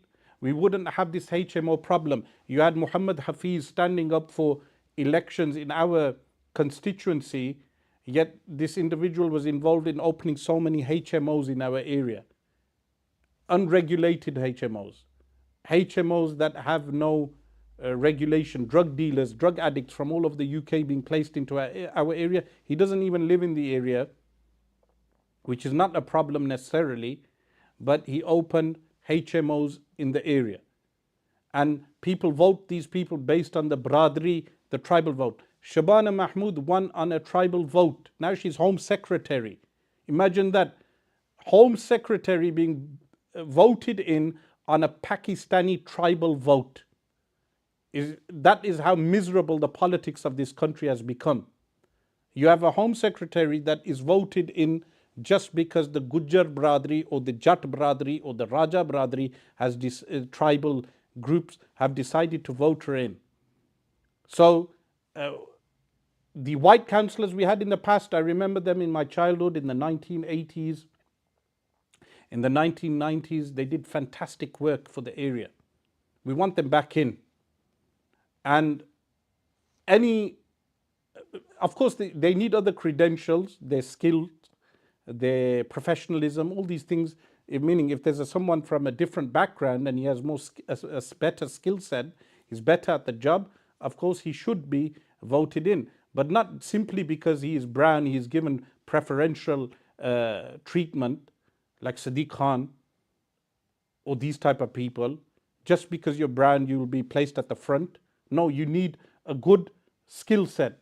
So someone asks, what about Ahmed Yaqub? So Ahmed Yaqub, firstly, he hasn't been voted in. So you can't judge the man based upon him not being voted in. Having said that, no one is perfect. But at the time, there were people who, at the time, someone says dirty tactics in politics by the British, of course. And at the time when Ahmed Yaqub stood up, so many people came to me, they said, why are you backing such a candidate? They had criticism. I said to them, okay, you stand up or you place a better candidate. None of them came forward because it was a Gaza emergency vote at the time. Gaza emergency vote. But he never won. But now we will observe those policies, insha'Allah ta'ala. But I would say that we need better councillors who come out and sweep the streets with me. I sweep the streets ever so often. Come out and sweep the streets, not just for photo opportunities. Actually go and clean the streets. Look at the state of our streets in Birmingham. Because of the HMOs, because of drug addicts that are placed into those homes, because of landlords who have properties in the inner city, they give the property to a drug addict with total disregard for the neighbors. And then you stand up for local MP. And then the state of the streets is so bad. We have rubbish, we have potholes, and I believe, of course, having said that, the Birmingham City Council was bankrupted by the dinner ladies. The dinner ladies took them to court, and when they took them to court, I think they lost 300 million. So I would say also, as someone rightly points out, the drug dealers. Let's sort out in our Muslim majority areas, let's clean up Britain. Let's clean up our areas. Let's clean the rubbish. Let's deal with the drug dealers and the grooming gangs. This is our obligation. Similarly, deal with all the social problems that we have. And of course, some people, they say they agree with my domestic policies, they disagree with my foreign policy views. We remain anti-Israel, we remain anti-Zionism, we call for the dismantlement of Zionism, but at the same time, we clean up our streets from drug dealers, from grooming gangs, and from rubbish. Let's focus on these real issues. You want to tackle Tommy Robinson? That is the way. You want to tackle the problems that we have in this country? That is the solution. That we Muslims become a part of the solution and not a part of the problem. So, just to mention, with regard to this, your party, so many people joining. I want to mention that there are some good Asian people who do good local community work. There are some good. An example of that is some of our local people who I know who will be standing in the area, and they do good local work. But we need more. It's not sufficient. Someone says, Sheikh, what do you have to say if you know about Tom O'Carroll coming into the Labour Party after Corbyn became the party leader? O'Carroll is the former chairman of PI and had been convicted of having indecent images of children. He was later expelled from the party. So what do I know about PI? That PI was a movement to normalize paedophilia in the 1970s, paedophile information exchange. And this movement was quite huge in the Labour Party. So many of the Labour Party members at the top were advocates for paedophilia in the 1970s. That, of course, Tommy Robinson, the idiot, will never mention that. But, of course, there are many things that can be addressed. Now, what happened with Jeremy Corbyn was, firstly, I mentioned earlier that Ken Livingstone was thrown under the bus. And Jeremy Corbyn did not demonstrate a spine. He did not have a spine. Naz Shah was MP in Bradford after she defeated George Galloway. George Galloway was defeated in Bradford around circa 2012-2013 and replaced by the Labour Party Naz Shah. Now, Naz Shah was placed under pressure from the Zionist lobby to retract certain things which were not actually anti-Semitic. This term anti-Semitism, as if this term is coined to differentiate Jews from general racism. Why not just use the word racism?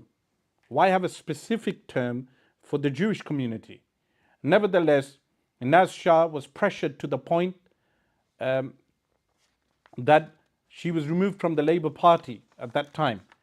And Ken Livingstone, he stood his ground. But Jeremy Corbyn did not have a spine. That is well known. Today, what we would have to ask Jeremy Corbyn,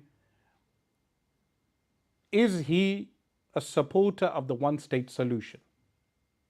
And is he anti-Zionism? Anti-Zionism is the only way of determining the correct political position in terms of foreign policy in this country. And the anti-Semitism crisis, according to this book, this is a book, again, earlier I recommended Israel on the Brink, essential reading. Now I recommend, if you cannot be bothered reading books, you know, some of these politicians never read a book a week. They perhaps never read a book in a year. It's a sad state of affairs. We have these people governing us. They should read a book or two in their lives. So, Weaponizing Anti-Semitism. This book is written by Winstanley, and it covers how the Israel lobby bought down Jeremy Corbyn. All of you guys going around pretending to support your party, grifting, go and read the book. So the anti-Semitism crisis was manufactured. So many of them, if that pressure was put on them, they will step down straight away. The book's central thesis is that the so-called Labour anti-Semitism crisis was not an organic problem, but a concerted effort by pro-Israel lobbyists and organizations in alliance with the Labour right wing and British intelligence agencies. Targeting Corbyn's pro-Palestinian stance.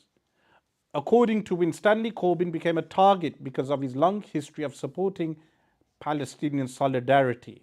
His left-wing political project was feared by Israel and its allies. So, of course, now your party has become, it's not actually completely socialist, because real lefty socialists transcend borders, support workers and unions across the world. This is a very mitigated socialism.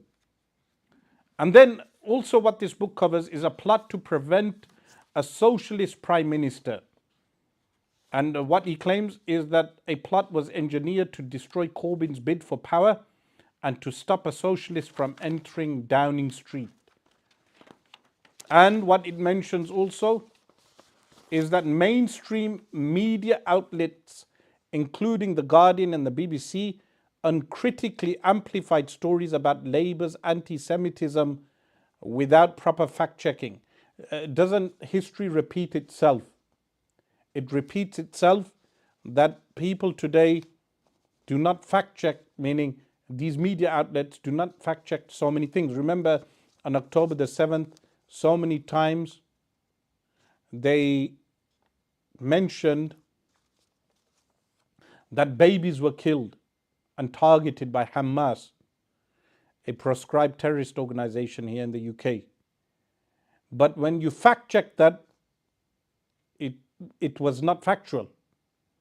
So the book includes interviews with what is referred to as victims of the purge.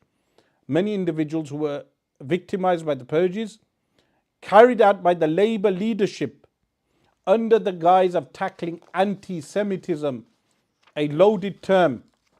Some of them, they tweet, they misquote and tweet. They misquote and tweet in order to place the accusation of anti-Semitism. Likewise, Winstanley critiques the International Holocaust Remembrance Alliance working definition of anti-Semitism. He argues that the definition is being used to conflate anti-Zionism with anti-Semitism and silence criticism of Israeli policies.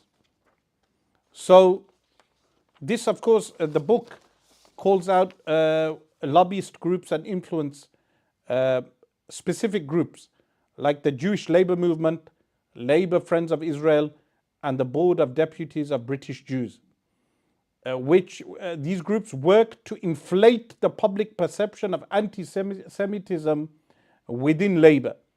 And Winstanley also states that some of these groups were supported by the State of Israel. Not surprising, today I've heard that so-called Israel funds people by paying them £700 per post on social media. Imagine how much they pay Tommy Robinson. And the book also references the Al Jazeera documentary, The Lobby. So there's an Al Jazeera documentary known as The Lobby, which explored how some of these groups were allegedly backed by the State of Israel and wealthy donors. And of course, he also covers Ken Livingstone and other things. There is also, just to elaborate on the Israel lobby, AIPAC, there is a book of Ian Papp, which was released last year, Lobbying for Zionism on Both Sides of the Atlantic. Essential reading also. So then we come to your party. So Corbyn fell under pressure from these accusations of anti-Semitism, and then literally threw many of the Labour Party people under the bus. After which we have now your party being declared. Now, this your party already has internal conflict. So it mentions that co-founders, people claim that Zara Sultana, an MP, voted in Coventry. She has been involved in a public dispute leading to her departure from the party. Now, they may reunite, but that dispute was based upon Zara Sultana getting ahead of herself. She has to remember she was voted in under the Labour Party badge, under the Labour Party. And she stayed in the Labour Party for a number of months post October the 7th. She stayed in the Labour Party while the genocide was occurring, but she left earlier this year. So whether she would be even voted in based on her own credentials is something to observe. Will she be voted in based upon the credentials that she has? But she has stated, of course, very controversial statements like saying that you could only be a part of the left if you were a liberal left in terms of sexuality. So someone asks, Sheikh, with respect your party, what do you think of Zara Sultana, who leads a social profile with an aggressive pro-LGBT trans rights stance? I've even voted for the decriminalization of the abortion bill that proposed allowing abortion after 24 weeks. It's rich fishing for votes, talking about murdered babies in Palestine, whilst voting for the murder of babies in the UK. So yes, I spoke against this. There's a group of people who claim to have Muslim backgrounds. They interviewed me and I spoke against this. They never released the interview. And I said to them, you do not have permission to release the interview edited. It must be complete. What did I mention? Firstly, equating between aggressive pro-LGBT trans rights with human rights is a false analogy. Someone has to claim they are the same is wrong. But in this country, the LGBT and trans, they already have their rights. So what rights are you referring to? What do you want to do? She criticized Adnan Hussein. Now, Adnan Hussein correctly warned or spoke against transgender people sharing toilets. For instance, you may have a man who claims to be a woman. Why should he, a biological man, have the right to share the toilet with women who are biologically women? It makes no sense. So Adnan Hussein, MP of Blackburn, correctly spoke against this. And she spoke against Adnan Hussein, Zara Sultana, saying that you have no right to be on the left if you do not support these type of things. Of course, we would want to ask her, how left is she actually in terms of economic policies? Is she a liberal economic in economic terms? Not the liberal left, but I mean capitalist liberal economic. So the second part, which mentions the decriminalization of the abortion bill, a 24-week baby she voted to abort that baby. A 24-week baby. How does that even fall under rights? The woman has the option to abort the baby in the first stages of the pregnancy. So, therefore, Zara Sultana, it will be interesting to see if she wins on her own credentials, but she is totally discredited in terms with the Muslim vote, totally discredited. Then, of course, she started, there was a power struggle between her and Corbyn, and she alleged that the party operated as a boys' club. She was treated appallingly and excluded completely. How true those claims are, only the MPs involved can respond. But the friction centered on who controls the party's finances and membership. Again, as I said, this type of politics starts happening again when you have these type of people involved. With Sultana claiming she was sidelined after unilaterally launching a membership portal. Then, of course, they have organizational issues. Messy launch. The initial launch was described as botched by the Byline Times due to confusion and a lack of coordination. And they have an unofficial membership portal. So her unilateral launch of a membership system led to legal advice being sought by the party and distrust amongst supporters. And additionally, poor communication. So local organizers have claimed, and they do have poor communication. There's an election coming now in Moseley, a by-election, and there's a woman standing claiming to be from your party. She doesn't have the official recognition. Within your party here in Birmingham, they have two different camps. You have the Zara Sultana camp and the Corbyn camp. They have already split the vote. And they are doing the same as what they did during the Gaza vote. They did not stand up for Gaza, they stood up for themselves, those people who split the Gaza vote. But they have split their votes already, so the by-election will be very interesting. And there is poor communication. So local organizers have claimed that national membership details were not being shared with them, hindering local branch development. So already there is a power struggle. People love power. And they have undefined identity. The party's provisional name and the ongoing leadership issues suggest it has yet to resolve fundamental questions about its brand and structure. Meaning, what is the identity of your party? What is it focused upon?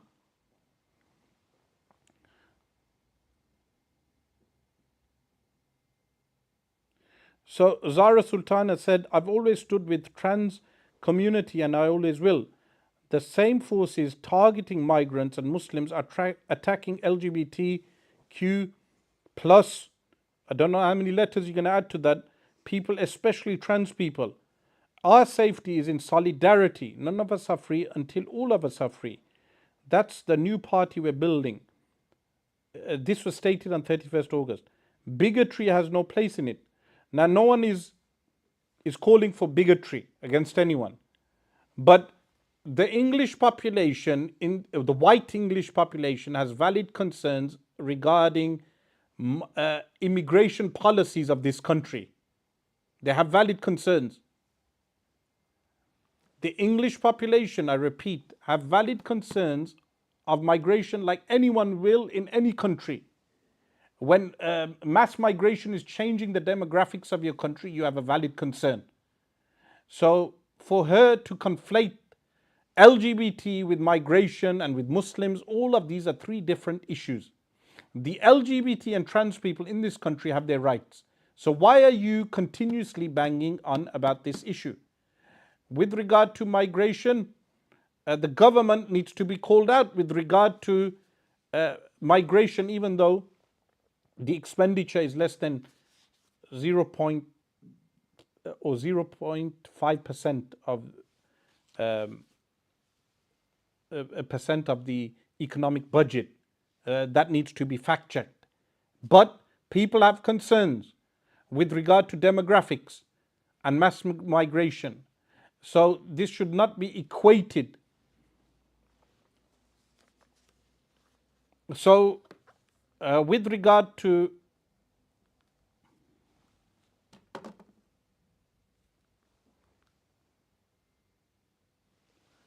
how do we protect the lay Muslim from being riled into these groups that sell them the false idea that Muslims fall into the same bracket of victimized minorities as the groups she mentions here. Muslims in the UK are not victimized. We have in this country over 2,000 mosques. We have freedoms that you do not even have in the Middle East. We do not fall into the same bracket as illegal immigrants. So the Muslims need to wake up. I said to you that take the responsibility of taking care of Muslim majority areas. How do we take care of Muslim majority areas? Clean them up. Rid those areas of drug dealers and grooming gangs. And do not think that grooming gangs do not exist. Okay, yes, grooming gangs were exaggerated because the wider population has the problem also. But there are grooming gangs that are operational. We as Muslims should be the most moral citizens of this country. If we are failing by taking drugs, by dealing drugs, by drinking alcohol, by committing sins of adultery and other type of sins, then we are failing our deen, we are failing Islam, and of course we are failing society. So those things should be our priorities. With regard to your party, it has a serious risk of failure because it has fledgling confidence of its supporters. Secondly, the priorities. The control and dispute of control has diverted attention away from the party's stated goal of building a new left-wing political alternative. It's not an alternative. It's actually a failure. And the party has a historical precedent where there have been failures. Now, before finishing, I will take on your questions and then we will finish for today. Please relate the questions to the current segment, which was on Jeremy Corbyn's Your Party and the failures of the Your Party, as well as the failure of the politics within the UK. Someone asks, how do masajid in Muslim areas get together and have initiatives such as cleaning streets or a neighborhood watch for drug dealers? Lozels Road Masjid, led by Hafiz Shuaib, one of my students, one of the top active students, he has a whole program of cleaning the streets every Saturday. Also, another student of mine, Aqil, he carries out cleaning on Stratford Road in Sparkbrook every Saturday. Another student who is the Imam of Somerville Road Masjid, Awais, he carries out cleaning every weekend also. So these things can be arranged. You must arrange them and clean up the areas. The problem is so many people, they want to clean up the areas in order to have a good CV when they stand up for elections. That should not be the motive. The motive should be for the sake of Allah subhanahu wa ta'ala.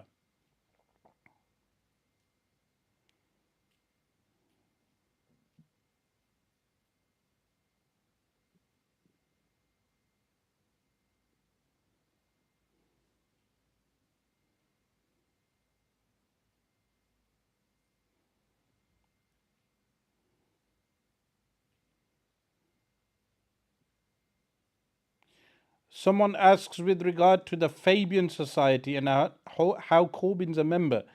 Yes, the Fabian Society was founded by thinkers like George Bernard Shaw. It has leftist outlook, like population reduction and so many other things.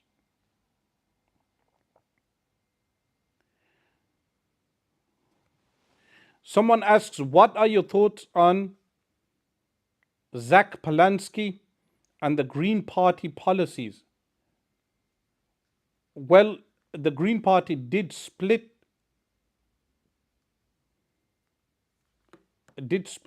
the Gaza vote in certain areas. Because of Green Party candidates, the independents never got in because they broke the vote. Should Muslim independent MPs join your party or remain independent? I believe Muslim independent MPs should remain independent. Which party should we vote for? I do not necessarily advocate for one party. I advocate for good individuals.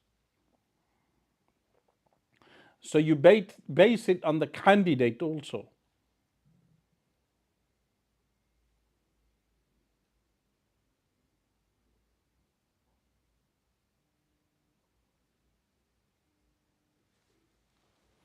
So, inshallah ta'ala, we will finish there. If there are, someone asks, Sheikh Asrar, should I visit Indian illegally occupied Kashmir in 2027? If you can go, then go. Someone asks, the United Kingdom's total public spending budget for 2025 and 2026 is projected to be around 1.347 billion. The UK spent 2.8 billion supporting refugees in the UK in 2024, roughly 0.2% of its total. The entire budget was 1,347 billion. From 2025 to 2026, the projected budget is 1,347 billion. The UK spent 2.8 billion supporting refugees, roughly 0.2%. 0.2% of its total spending budget. What I would want to mention with regard to this is the UK has, because the UK is now like a colony of the United States, post World War II, of course, the events of World War I and World War II led to Britain becoming a semi-colony of the United States, and its foreign policy is dictated by the United States of America. Britain losing its autonomy. So when Tommy Robinson talks about Britain being great again, talk for an independent, autonomous foreign policy, that Britain should not follow the foreign policy of the United States of America. But Tommy will never say that. The dimwit, the twit. He will never say that because he doesn't even know these facts. Britain is following the policies of the United States of America. It doesn't even have an independent foreign policy. So if you want Britain to be great again, call for an independent foreign policy. But that foreign policy that Britain has been following has led to war, destabilizing of Iraq, leading to thousands of refugees, destabilizing of Libya in 2010, when Gaddafi ruled and David Cameron's government destabilized and toppled Gaddafi, leading to Libyan refugees. The Manchester bombing, the bomber was a refugee from Libya, destabilizing Afghanistan, leading to Afghani refugees. You have all these Afghani refugees now in Britain because Britain invaded Afghanistan in 2001. These are all facts that are never mentioned by Tommy Robinson. I hope all these points get out, and I will conclude today's live. Inshallah, see you in the future. Wassalamu alaikum wa rahmatullah.